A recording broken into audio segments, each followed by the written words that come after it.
We were the 3rd Brigade of the 1st Infantry Division. We were the only brigade in Vietnam that had the Vietnamese village inside of our perimeter. That's Mike Stubbs speaking to me from his home in North Carolina.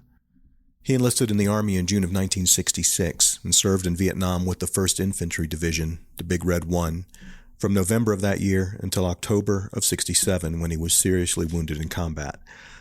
Mike left the Army in June of 1968.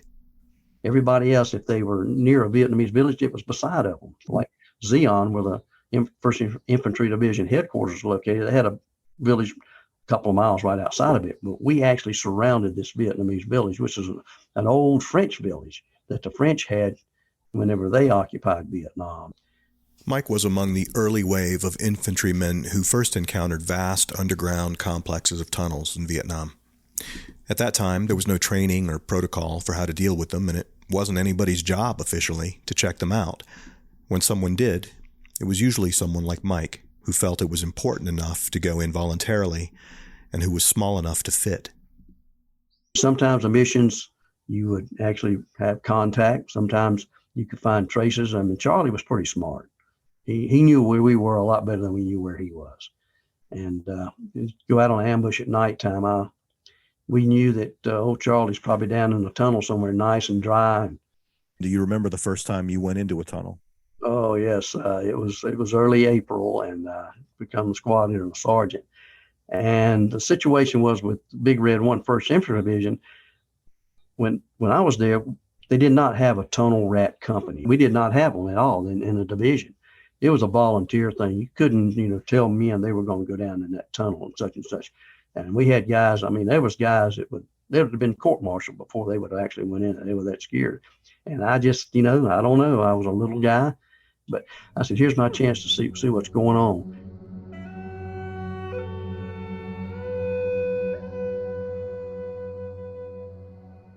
The first time was we had close to Zion, where the 1st Division headquarters was a village. And they knew this village was heavily infiltrated with Viet Cong. So they took our company, our battalion, and they flew us on choppers after dark.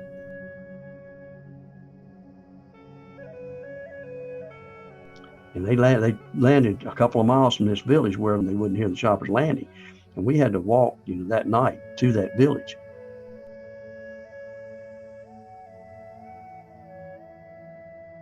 The next morning, we went into the village, started searching the village. We were searching every hooch, every building that they had. We were walking along, and all of a sudden, I looked over and I saw this thing. I wasn't sure exactly. I said, "Look, what is this?" I looked at it. Well, it's got to be a tunnel, because it looked like a little hatch, and it wasn't quite closed all the way.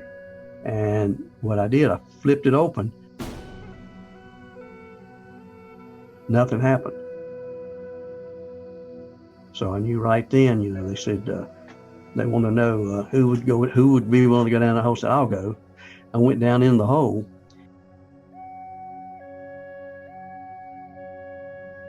And it wasn't a tunnel. It was like a room, and it was kind of dark. I had my flashlight and so on with me.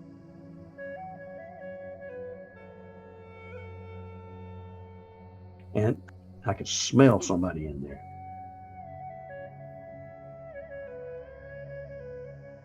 And finally, I shined the light. There he was. He said something to me. I don't know what he said. I said, he don't know what I said to him. He was probably as scared as I was. But finally got him out. When I got him out, see, we had S2 with us, which was, the S2 people, interrogation. Plus, we had the Arvins working with us, because they would be the ones interrogating these guys because they're speaking Vietnamese. Well, they got him out. He tried to claim he was just an old farmer, and he was scared. They figured out we were there. They were going to be checking the village. He got in that hole to hide because he was scared.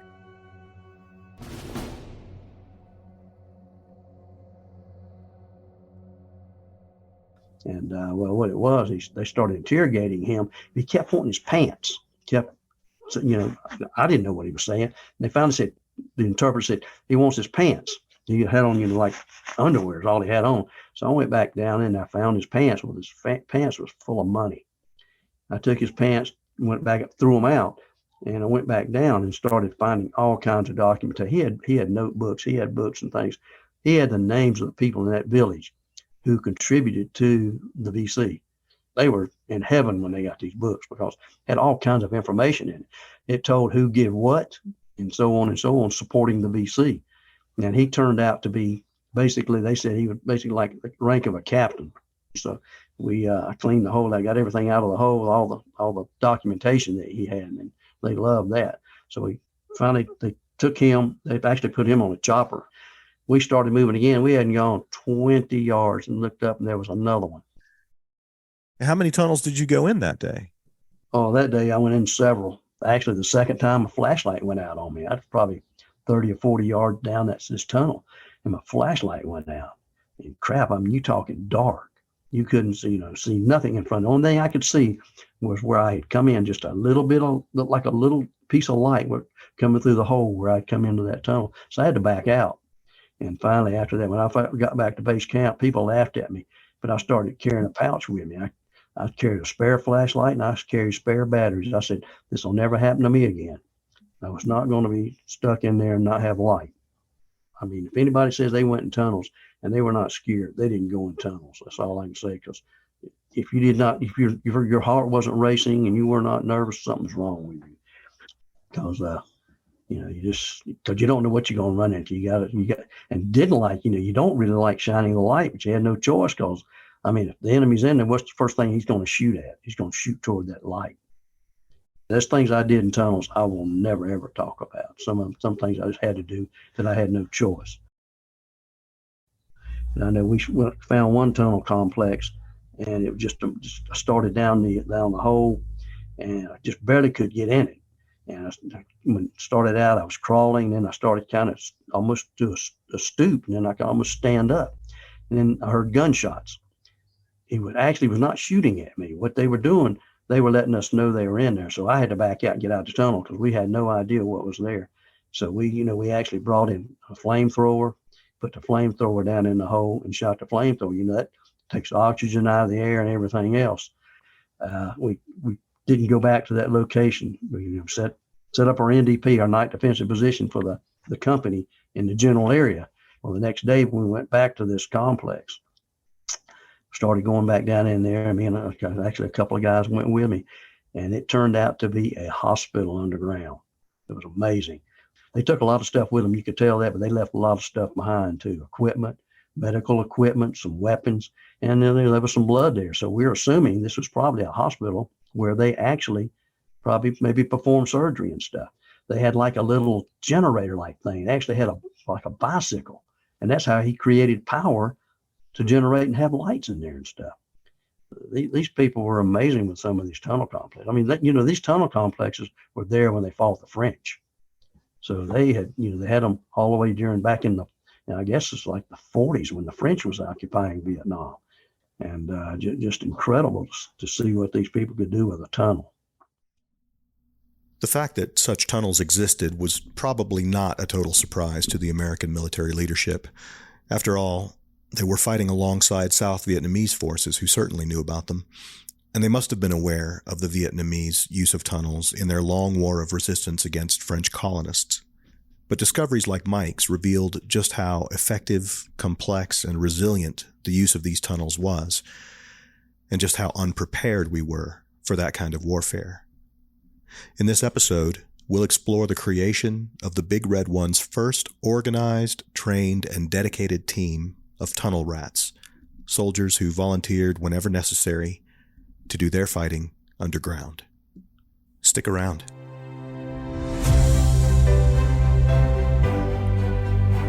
From the Vietnam Veterans Memorial Fund, founders of the Wall, this is Echoes of the Vietnam War. I'm your host, Michael Crone, bringing you stories of service, sacrifice, and healing from people who still feel the impact of that conflict more than 50 years later.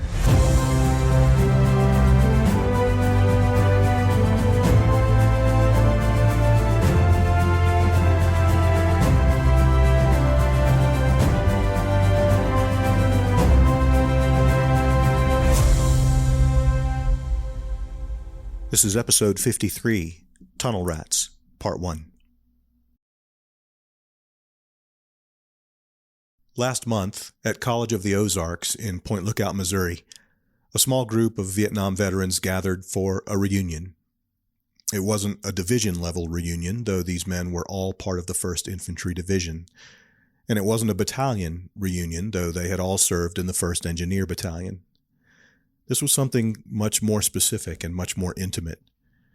Given that long-distance travel has grown difficult for some of these men, I wondered why they felt the need to come so far for so few. I asked Job Gonzalez, one of the organizers of the event, to explain. Most of the reunions I've been, whether division or battalion, it's very little is ever said about the orphans. They existed, but what did they do? I don't know. Well, Wow. Even within your own battalion, you guys were kind of orphans. Yeah. Yeah. So Here's Pete Schultz, one of the attendees, discussing why, after more than 50 years of keeping mostly to himself, he came to Point Lookout. Why now and why these guys? Why now? Because, I've gone through a lot of therapy. I've gone through a ton of meetings with other veterans, on talk groups, stuff like this. And I'm finally starting to come out of my shell. Just that simple. I had this shit packed into me so tight that I couldn't come out. My son, one of my sons, and I have 4, asked me what I did in the service. I couldn't tell him. Then my youngest son found one of my medals. And he goes, "What's this, Dad?" And he could read. And I said, "This is what I got when I was in the service." And they're still packed up. Do you mind if I ask you what decorations you earned?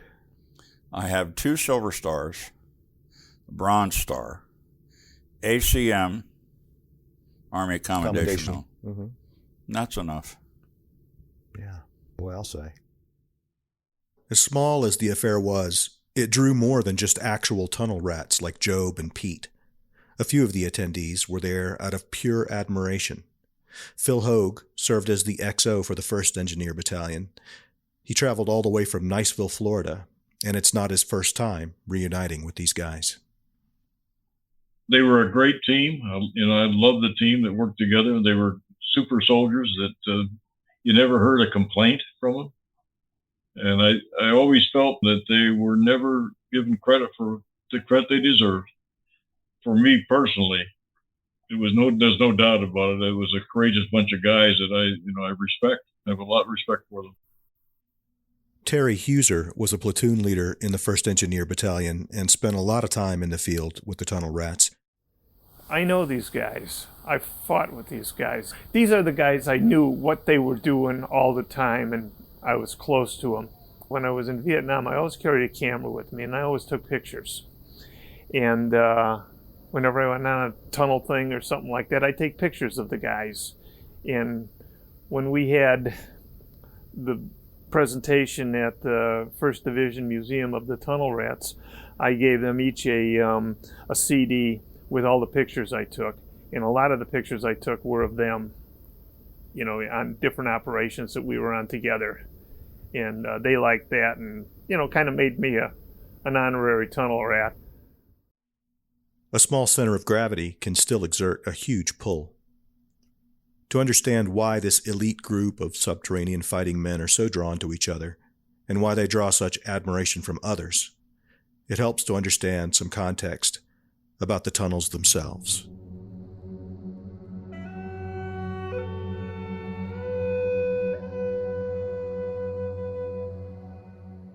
You've probably heard of spider holes, camouflaged holes in the ground where enemy combatants would hide, popping up to shoot an American soldier or two or throw a grenade, and then disappearing back into the ground before anybody had time to react. And maybe you're aware that these spider holes were sometimes connected to each other by a network of tunnels. Well, that's just the tip of the iceberg, in that the part you can see is just a tiny portion of the whole thing. Actually, in this case, it's more like the tip of one iceberg in a giant network of icebergs. These tunnels were so much more than spider holes. A single tunnel entrance might lead to a bunker or a storehouse, which would be impressive enough. Or it might lead to an underground medical clinic for triaging the wounded. Or it might lead to an entire field hospital, complete with operating rooms and generators like the one Mike Stubbs described at the top of the episode. Or it might lead to an unimaginably vast network of multi-level underground facilities, complete with primitive but very clever ventilation systems. Here's Job Gonzalez again. You get several levels under, so you go down 5 feet or so, go over maybe 20 feet, go down, go to the right, go to the left, go down again. So you could be 10, 12 feet underground, and you'd have a vent line coming down to you. It's pretty amazing that, how they would do this, and make these tunnels. So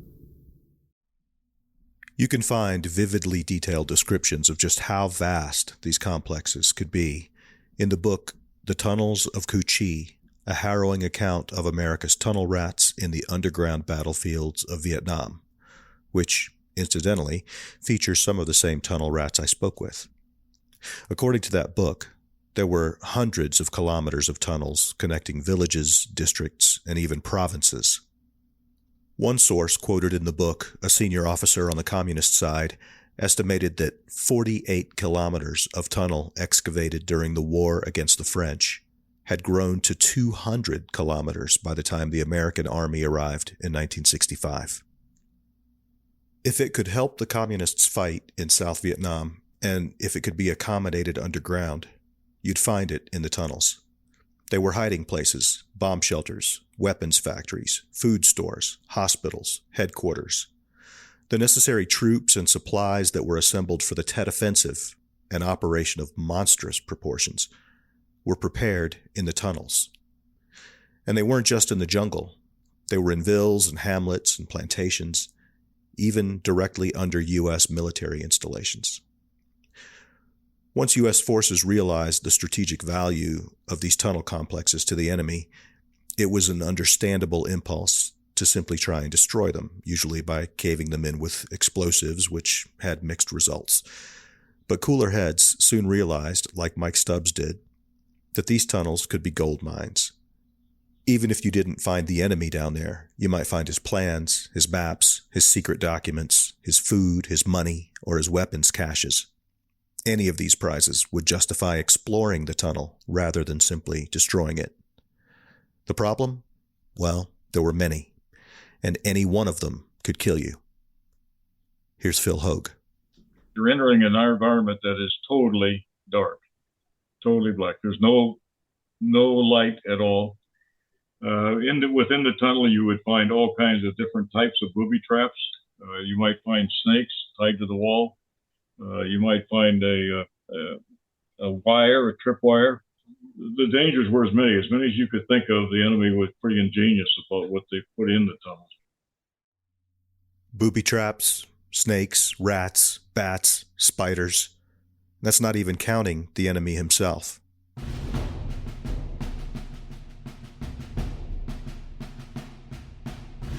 The U.S. Army launched more than one major operation in an attempt to deny the enemy the use of those tunnels. But it turns out that ultra-modern, super-sophisticated military technology and techniques weren't super effective in an ultra-primitive combat environment. And the enemy knew it. You can't bring a tank to a knife fight. Even an M16 is too unwieldy for tunnel work. The Big Red One needed a very specific kind of soldier. Small enough to fit into the tunnels, smart enough to search them and survive, fearless enough to fight in them, and capable enough to destroy them. Enter the combat engineer. We'll learn more about them, and I'll introduce you to a couple more of the tunnel rats I met after a short break. Stick around.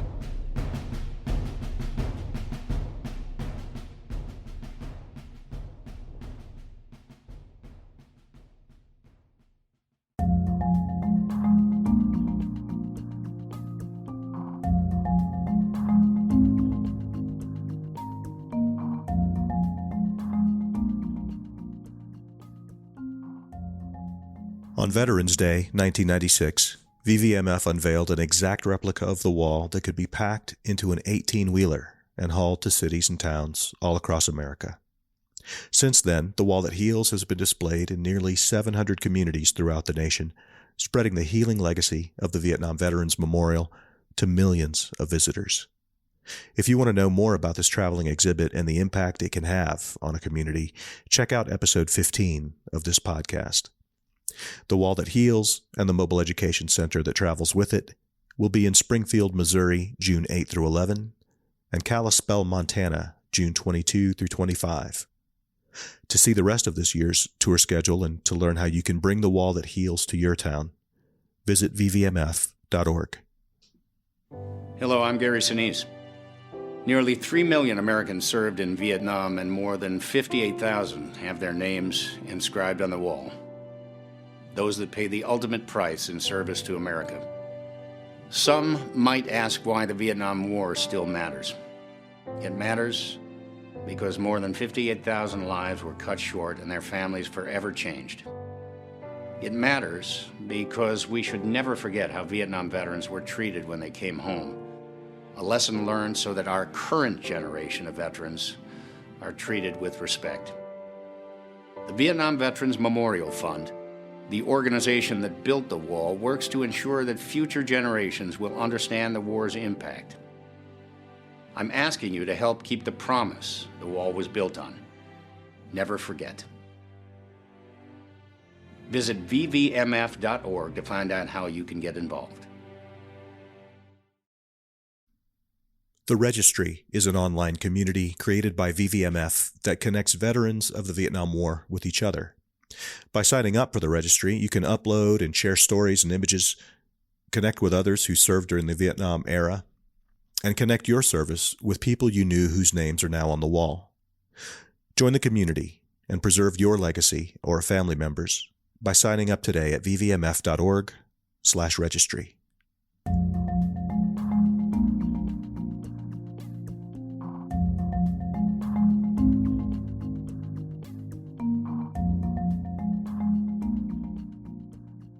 Before 67, tunnel rat didn't really exist as a dedicated job. Why do you think it was important to make that a specialty? But the one thing was the chemical corps was they were willing to pump this gas into the tunnels and blow them up, but they didn't want to search them. That's Gary Oatman. He was one of the earliest leaders of the newly formed Tunnel Rats team. They didn't, they're not combat arms, and they just didn't really want to be involved in the searching. If you're the 1st Infantry Division and you need a soldier who can build things and destroy them, who can clear minefields and disable booby traps, and who can also handle himself in a firefight, you don't have to look very far. The Big Red One's 1st Engineer Battalion was made up of such men, known as combat engineers. Here's Pete Schultz.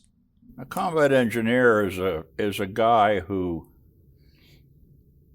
is versed in combat and also in bridge building, in expedient runways for airplanes, helicopter landing pads, anything that the Army wants, the engineers make.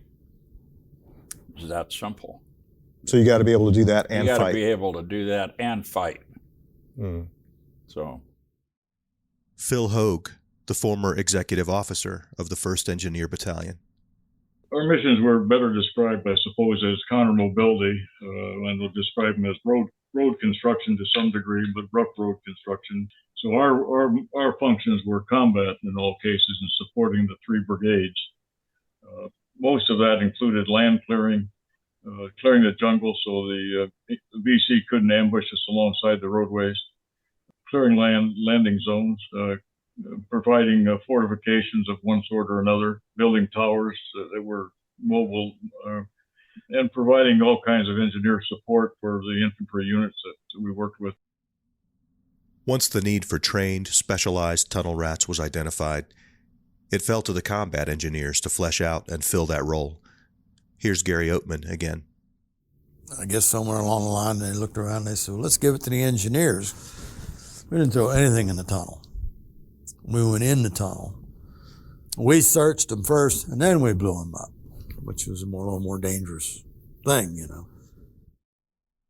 The Army would eventually establish a formal training program, the Tunnels, Mines, and Booby Traps School.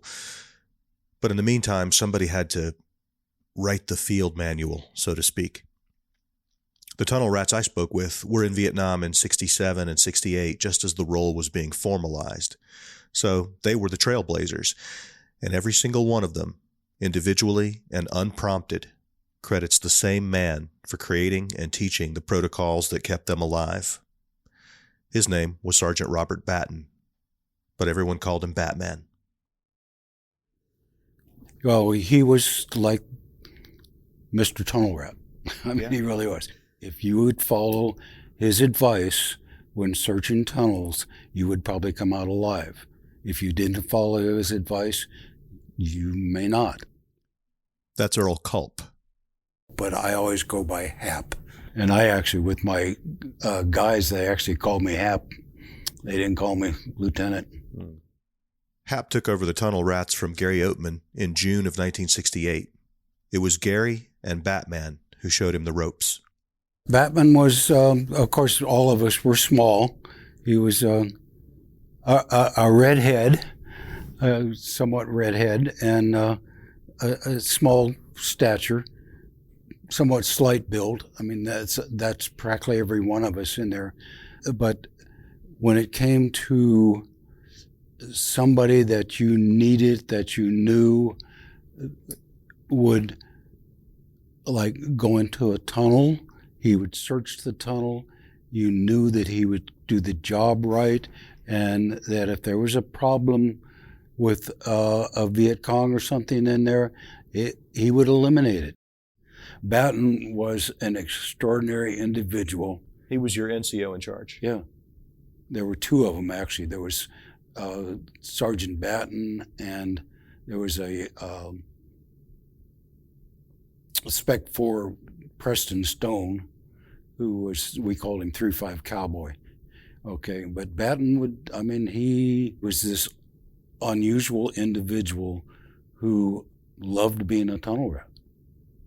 And he had like a sixth sense about him. We could go into places and he'd go, "This place is booby-trapped, watch yourself." And yes, it was. I can remember going with him one time, and he would sit on the front bumper of our truck and find landmines. That's the type of person he could be. And Batten and I got along well because both of us came from the viewpoint that we have an enemy, and that's what we're dealing with. There's no such thing as giving it an edge.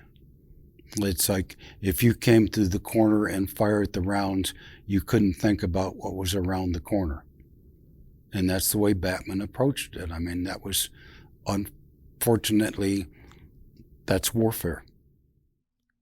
Batten's sixth sense for danger, coupled with his unwillingness to recognize any humanity in his enemy, made him particularly effective in his role as Mr. Tunnel Rat. In fact, there's an entire chapter about him in the tunnels of Cu Chi. In part 2 of Tunnel Rats, we'll hear more from Job and Pete, Gary and Hap. As they share their personal experiences in the tunnels, you'll hear Robert Batten's name come up again and again and again. He passed away some years ago. Nobody could tell me exactly when, but he might as well have been sitting right there with us at that reunion. That's how profoundly I felt his presence in the memories of men who, if not for him, might not be here to share them with me. And with you, 2 weeks from now. See you then.